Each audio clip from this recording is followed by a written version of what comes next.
साथियों, आज हम लोग जानेंगे कि समाजवादी पार्टी पूर्वांचल में कितनी सीटों पर मजबूती के साथ चुनाव लड़ रही है। साथियों, पूर्वांचल की कितनी सीटें आती हैं और कहां-कहां समाजवादी पार्टी बड़ी मजबूती के साथ वहां पर चुनाव लड़ रही है। साथियों, आप इस वीडियो पर पहली बार आए हैं तो चैनल को सब्सक्राइब करके बेल आइकन को दबा लीजिए। साथियों, आप एक सच्चे समाजवादी साथी हो तो कमेंट बॉक्स में अपनी राय जरूर दीजिएगा। साथियों, आइए जानते हैं कि 29 जो पूर्वांचल का सीट है, इस पर समाजवादी पार्टी किन स्थान पर चुनाव लड़ेगी और कौन से स्थानों पर चुनाव जीतेगी। साथियों, पहला नाम ऐसे लोकसभा का आप बताएंगे कि आप खुद कहें कि हाँ ये सीट शानदार है। साथियों, पहला नाम आता है गाजीपुर लोकसभा का। साथियों, पूर्वांचल के हिस्से में आता है, सबसे मजबूत स्तंभ है समाजवादी पार्टी का ये पूर्वांचल। साथियों, गाजीपुर, यहाँ पर मुख्तार अंसारी के भाई अफजाल अंसारी की बहुत ही मजबूत पकड़ है। हमेशा इन्होंने न जात देखा है न पात देखा है, बस उनके दरवाजे पर कोई अगर आ गया मदद के लिए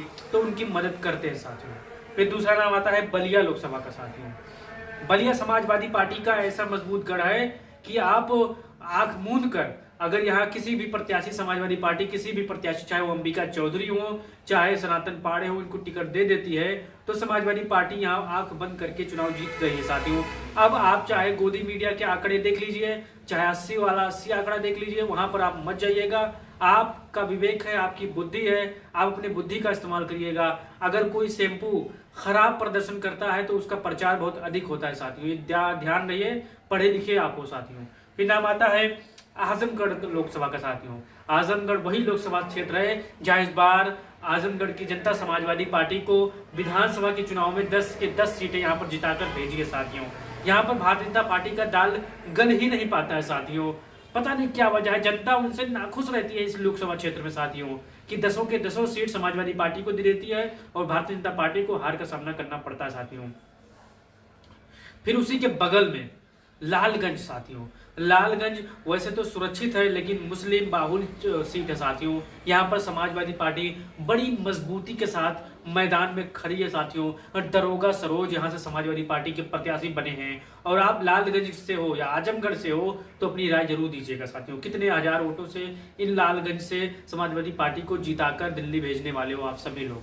फिर नाम आता है जौनपुर का। साथियों, जौनपुर ऐसा क्षेत्र है जहां पर समाजवादी पार्टी अभी अपना प्रत्याशी नहीं उतारी है, लेकिन आपको बताता चलूं जैसे 2-1 दिन के अंदर समाजवादी पार्टी सभी सीटों पर अपने प्रत्याशी को उतार देगी ताकि वहां पर जाए, नामांकन करें, जनता के बीच में जाए। साथियों, और यहाँ पर प्रमुखता के साथ जो नाम चल रहा है वो आप हमें कमेंट बॉक्स में बताओ। साथियों, फिर नाम आता है मछली शहर। जौनपुर से सटा हुआ मछली शहर है।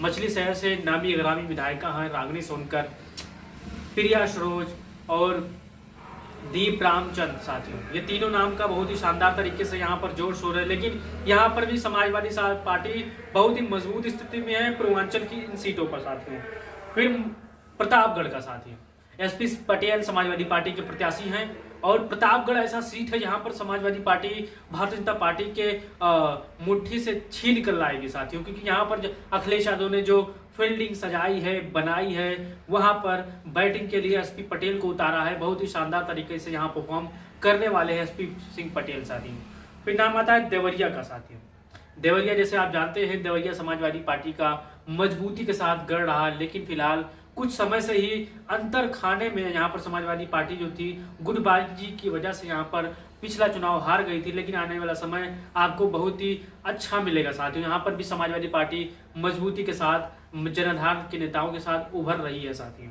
यहाँ पर भी भारतीय जनता पार्टी से सीधे का सीधा मुकाबला है।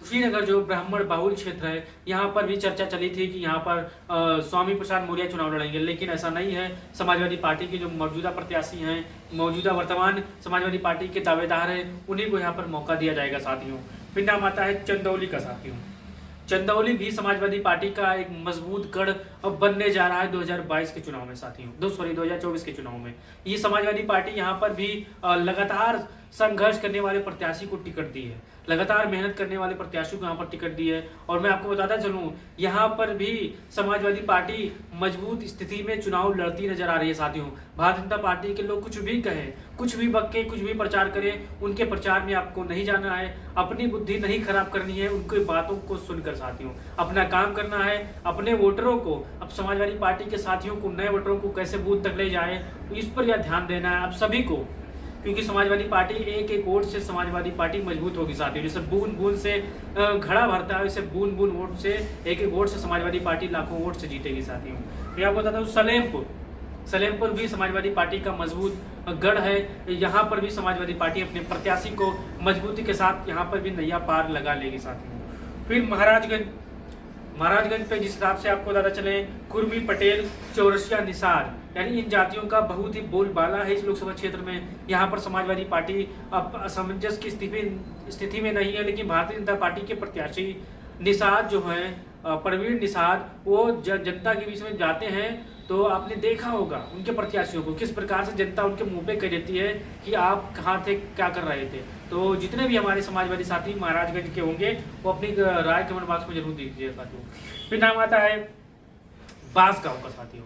गोरखपुर से सटा ये क्षेत्र है, गोरखपुर जिले में ही आता है बांसगांव। यहाँ पे ये सीट कांग्रेस पार्टी को दी गई है, लेकिन यहाँ पर भी समाजवादी वोटर बहुत मजबूत स्थिति में साथियों।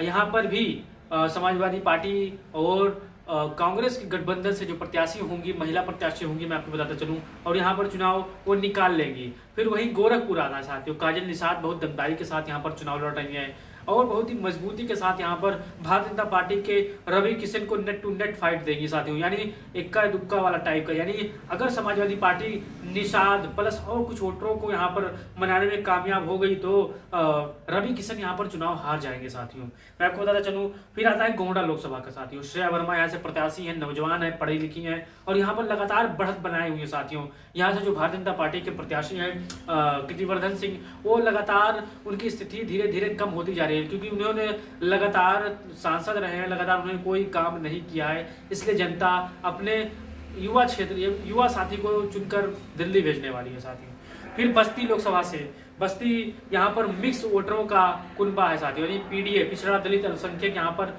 बहुत ही मजबूत स्थिति में है और यहाँ पर समाजवादी पार्टी भी बहुत ही मजबूत तरीके से चुनाव लड़ रही है। बस्ती से कौन लड़ा है, आप रोज वीडियो देखते हो, मैं रोज उनका नाम लेता हूँ, आप कमेंट बॉक्स में उनकी नाम जरूर बताइएगा साथियों।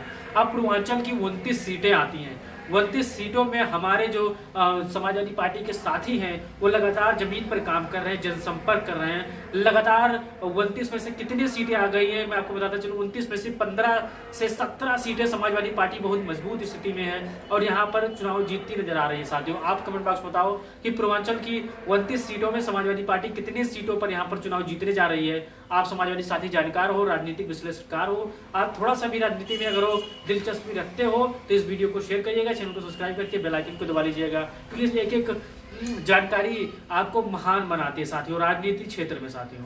तो जय हिंद, जय भारत, जय